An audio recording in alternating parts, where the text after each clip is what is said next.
Did I just see Papara Supermassive players celebrating with the Sonics there in the building? They were there. They were there. They're supporting, clearly, Onic Philippine fans as well here. And this is the advantage you have when you have the Jawhead, man. The Hayabusa, who should lose out in clear speed, isn't a loss anymore. Like, you actually clear faster with the help of the Jawhead. He's a great leasher. Brusco keeping tabs on Edok. Mano y mano. But this does open up the Little Wanderer, because look, Sutsujin knows that King Kong's a little slower, so he's like, hey, I'm gonna get this first. Taking a look at it, no Season Hunter this time for Brusco on the Jawhead. It's going to be to pull yourself together and thrill. So just more damage overall. In this matchup, we saw it just earlier, Dyron versus Kirk. It was Kirk on the Phoveus, now it's Dyron. It's a switcheroo. Let's see who has more impact on the Phoveus and the Hylos, right? Because game one, it was definitely the Phoveus winning. How about this gold lane matchup, the Granger versus the Claude? Oh wow, Toy actually goes for the flicker. All right, so he's trusting in his mechanics, his instincts a little more than what I would care for. Again, I would err on the side of caution. Same. I do the same, especially up against this very scary composition when it comes to CC. Yes, you will be able to flicker out the unstoppable force, but if it's chained together with other CC, it'll be very dangerous, my friend. And even, again, I guess he's thinking that he wants to flicker out of the Shadow Kill. That's what I'm thinking about, right? In the early game, more reliable than purifying the quad Shadow. Yeah, would rather flicker into your allies to spread the damage. But that'll force Argyhoshi to play a certain way. Now, talking about lane the lane, the way this game has gone, it's relatively slow, 2 minutes in, no action just yet. It's Onic PH first to the pit, 3 members circling. Edok can only watch. So it's just taking a while. Yep. It's gonna go on the orange buff. Kirk is gonna be shoved back over to Dyron. He's not interested though. Gets stunned up. Rin's in the back all alone. Pops in the Crimson Beacon. Will be engaged on by King Kong. Rin's still able to survive now. Sutsujin jumps into the back. Doesn't have. Oh, electrifying beats. And to Sin, Rins was able to pick him up back to the electrifying beats. Oh, all the way in the center of the map. They collapse onto Onic. 2 down already. Kirk and King Kong. It's all kingdom, baby. Uh-oh, that ejector might have just played into his demise. Brusco, oh, taken down, but Super Prince gets a double with that yin-yang reaction. A smooth operator, the monster mage is, but he could not take out the key members of Argyhoshi to slow down the turtle take. The kingdom take the first major neutral. Wow. It looked so one-sided, and then Super Prince said, nah, I'm gonna get a few trades in. An instant double as he just waited in the bush for that ambush. But again, we have to acknowledge the fact that when you have to play in the paint, when it's all in AoE, just these little skirmishes, Argyhoshi are at an advantage. Even when eventually Toy joins, Onic PH don't want to fight like that. So it's all about priority, and Argyhoshi, despite Onic being the first to the scene, were out of their breath. It was all initiative for RQ, so that's one thing RQ drafted into. We just have to consider how they use that for the gold lane. What a bait though, again, for Rins. He Crimson Beacon very early. Hold up, another shove over to Kirk. All inning onto the horse. Revitalize used up, brought back again. The horse stays alive. Kirk refuses to take that lion down. So far, Argyhoshi are putting the pressure where it's necessary. Again, they know that they have a lead. 500 leading up to more at 4 minutes. How does Onic PH thread the needle here? How do they say, hey, we have to win somewhere, and where is that besides the gold lane? I don't think they're in any rush. They can wait for, again, the mid game. Later on, King Kong will hit his power spike. I think everybody will hit their power spike, and then they could utilize the diversion to create an angle of an attack up against RRQ, because right now it does seem like this front to back for RRQ is a bit too strong. They have so much CC that they can chain together, and it works. The synergy is great. Edok gets an implosion. You get demonic force procs on everybody, and then you just see Dyron start jumping. Yep, it's an angle that none from RQ could expect. That's the only way Onic wins from the early to mid before them power spikes. Turtle spawning here, lower corner of the map, 10 seconds. Onic PH, how do they approach this? It seems like they're sending their roamers over there already. Check in. All right, Super Bridge is repositioning. Turtles up. Turtle number 2 spawning in the game. This time RRQ with the control over it. Dairon would go for the shove. Shoulder bash over Brusco. 2 members caught in the Infernal Pursuit now. Sensujin is on that. Now red tree from King Kai. It's shot back by Edog. And look at the damage coming down from Toy now as Dairon holds him away. Sensujin gets a double. Prince knocked up now, chained down for Dairon to get the kill under the turret. But they will give it over to Rins. The half-purple man pushing Onic to the limit, and all the members of the Super Fam are caught out of position, even underneath tier 1 in mid. That was a bad spot for Prince to be, and all they could get out of that was Dairon. Well played. RRQ Hoshi. Again, it's the chain CC, Leo. We see a 1v1 up top, but Sensujin is doing a good job right now. Unstoppable force coming down. That's the ejector to lock him up. King Kong gets that shutdown, only traded for a turret. So they have ways still to equalize in the game. But back to the point, Turtle 2. Dairon baited so many resources just by being there, shoving people away, that they completely forgot about Edog's engage. Yep, the man-to-man defense led to a 3-for-1 for Edog's ult. That was amazing. Argyoshi, the numbers are adding up to benefit them. The check ain't looking good. Onic PH are in the red, and they're down 1,200 gold. And no matter what they do with these diversions, it just doesn't seem to be enough. It doesn't seem to be worth it. So they're still looking for that off angle where Argyoshi aren't ready to answer. Kelra, though, different story. I think oh my God! Toy just one blast away. I was saying, of all the members of Onic, Kelra's the only one who's actually living good. Shadow kill! Over the range, forcing the Crimson Beacon.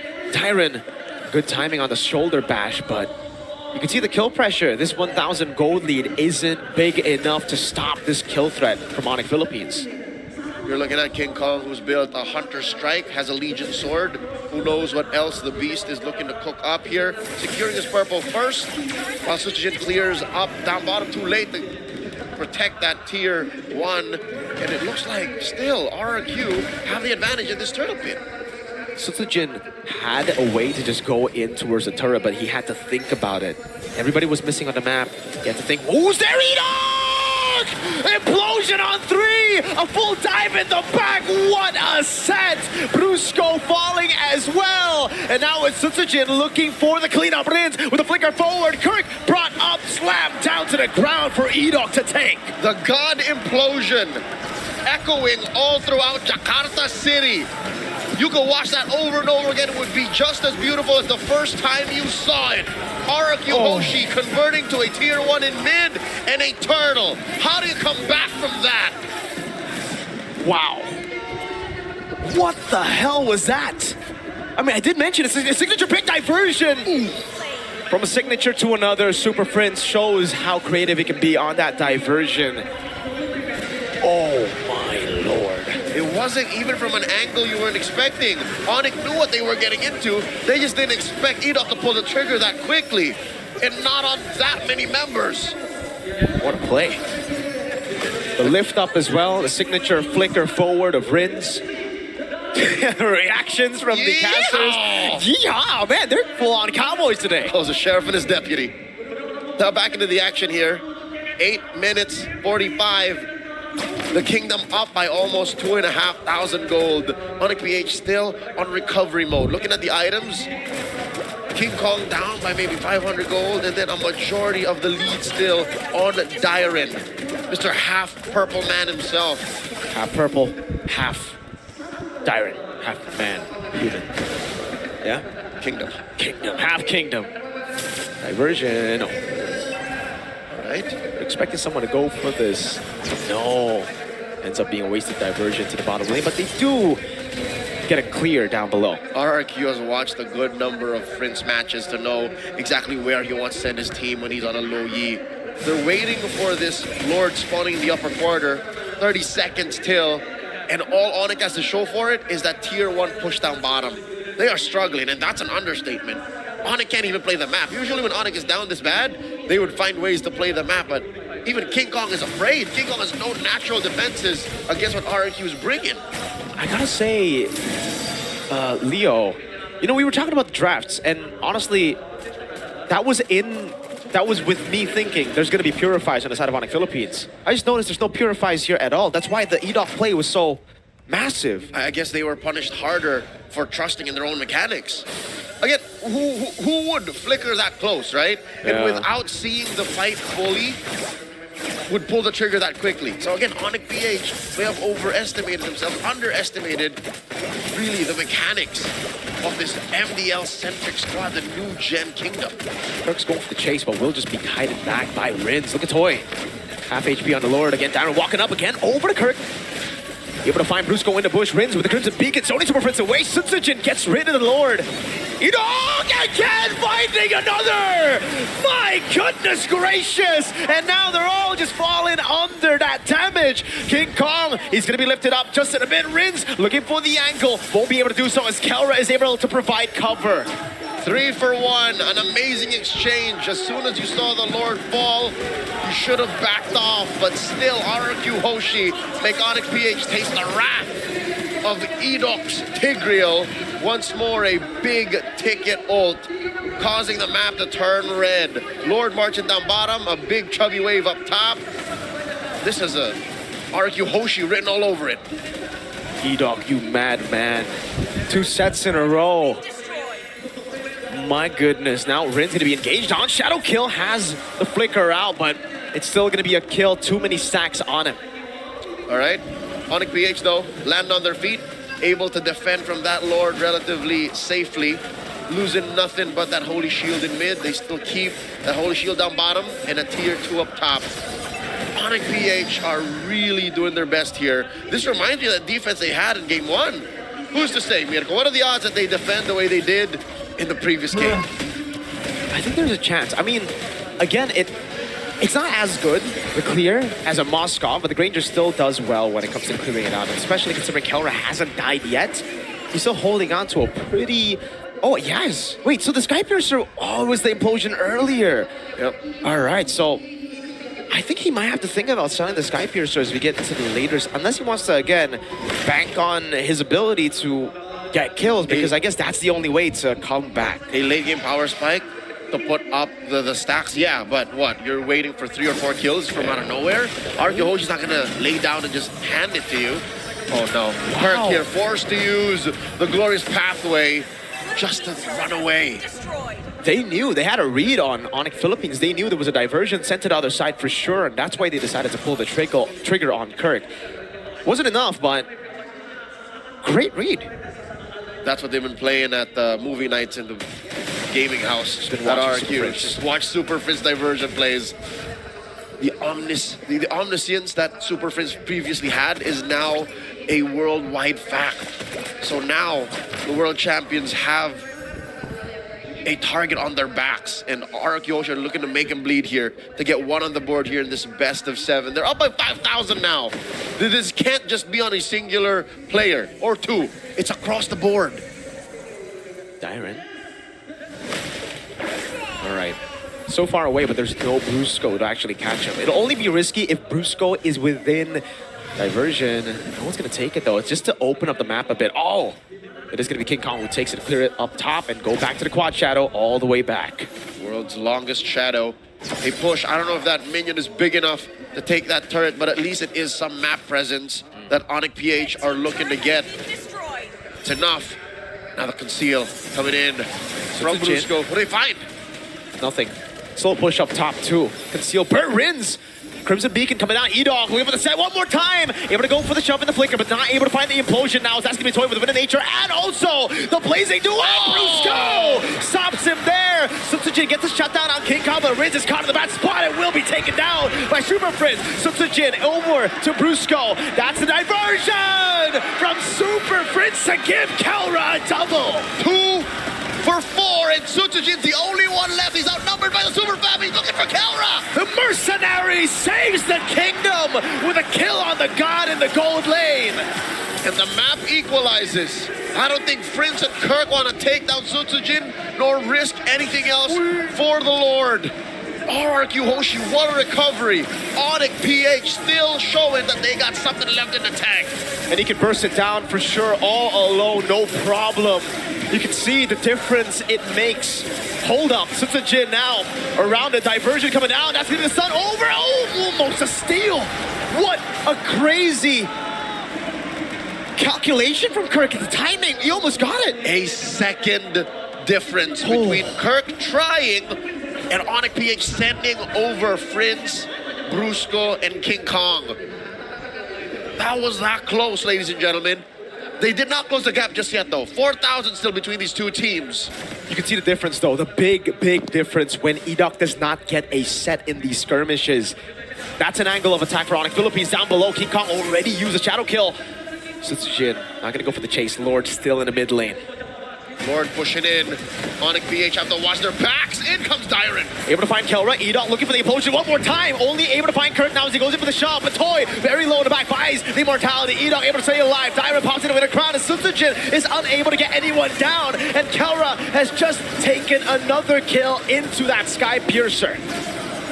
Onic PH lose quite a bit in that defense. Top and mid get annihilated, but they're still alive, still in this game. Kirk for Dyron and Rins. The Edok Gambit not paying off, not working as much anymore. Oh, they're going far off. What are they looking for here? It's a read. It's a possible read to a move for RQ. They have to try to get themselves outside of the base, right? They can't just be playing inside. But it's the wrong read, unfortunately, this time around, and they won't be able to find anything. But still, the fact that they have defended means that they have that late game now that we were talking about. Kelra, he gambled on that Sky Piercer stack. He's got it.